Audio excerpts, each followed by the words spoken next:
Hello అండి, welcome back to our channel. ఈరోజు నేను బీరకాయ పప్పు ఎలా వండాలో చేసి చూపిద్దాం అనుకుంటున్నాను నా స్టైల్లో. ఏంటి బీరకాయ పప్పు అమ్మకు రాదా అంటే వచ్చండి, అందరికీ అన్ని కూరలు వచ్చు. కాకపోతే ఒక్కొక్కరు ఒక్కొక్క స్టైల్లో చేస్తారు.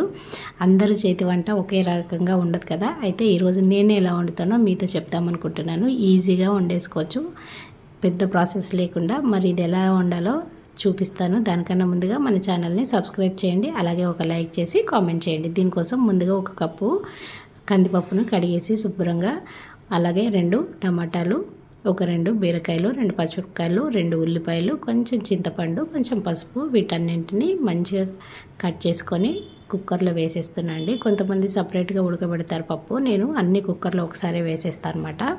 దాంట్లోనే పప్పు మంచిగా ఉడకడం కోసం కొంచెం నెయ్యి, పప్పు పొంగకుండా ఉండడం కోసం కొంచెం నూనె వేసాను అనమాట. ఇవి వేయడం వల్ల మనకి పప్పు, నెయ్యి వల్ల పప్పు ఉడుకుతుంది, నూనె వల్ల పప్పు అనేది పొంగదు. ఇప్పుడు పప్పు మొత్తం మునిగే వరకు వాటర్ వేయండి. 2 గ్లాసుల వరకు పడతాయి. మూత పెట్టేసి 3 నుంచి 4 విజిల్ వరకు రానివ్వండి.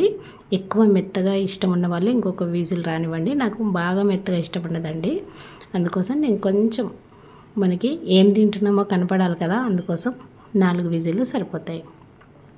ఇలా విజిల్ వచ్చాక పప్పును ఒక్కసారి అలా మెదిపేసుకొని టేస్ట్కి సరిపడా సాల్ట్ వేసాను. కారం ఇంకా కావాలనుకున్న వాళ్ళు కొంచెం కారం కూడా వేసుకోవచ్చు ఆ టైంలోనే. అలా ఒకసారి మెదిపేసిన తర్వాత పోపు పెట్టేసుకుంటున్నాను.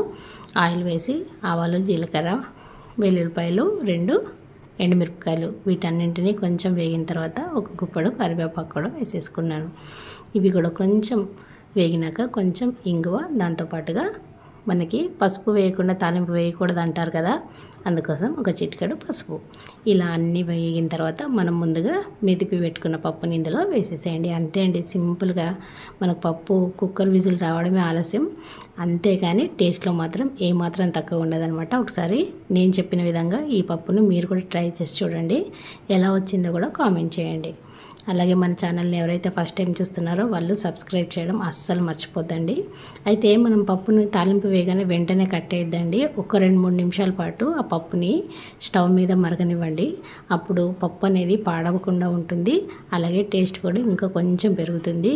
చాలామంది పప్పుని ఉడకబెట్టేసి తాలింపేసి పక్కన పెట్టేస్తారు. ఇలా ఒక్క పొంగు రానిచ్చారనుకోండి, టేస్ట్ బాగుంటుంది. ఒకసారి ట్రై చేసి చూడండి. ట్రై చేసిన వాళ్ళు ఎవరన్నా ఉంటే కామెంట్ చేయండి. అంతే అండి, ఎంతో ఈజీగా సింపుల్గా అయిపోయే బీరకాయ పప్పు రెడీ అయిపోయింది. ఇవే కాకుండా మన ఛానల్లో ఇంకా మంచి మంచి రెసిపీస్ ఉన్నాయి. ఒకసారి ఛానల్ని చెక్ చేయండి. నచ్చితే మాత్రం సబ్స్క్రైబ్ చేయండి. అలాగే ఈ రెసిపీని మీ ఫ్రెండ్స్, రిలేటివ్స్కి కూడా షేర్ చేయండి. థ్యాంక్ యూ అండి, లాస్ట్ వరకు చూసినందుకు. Thank you for watching.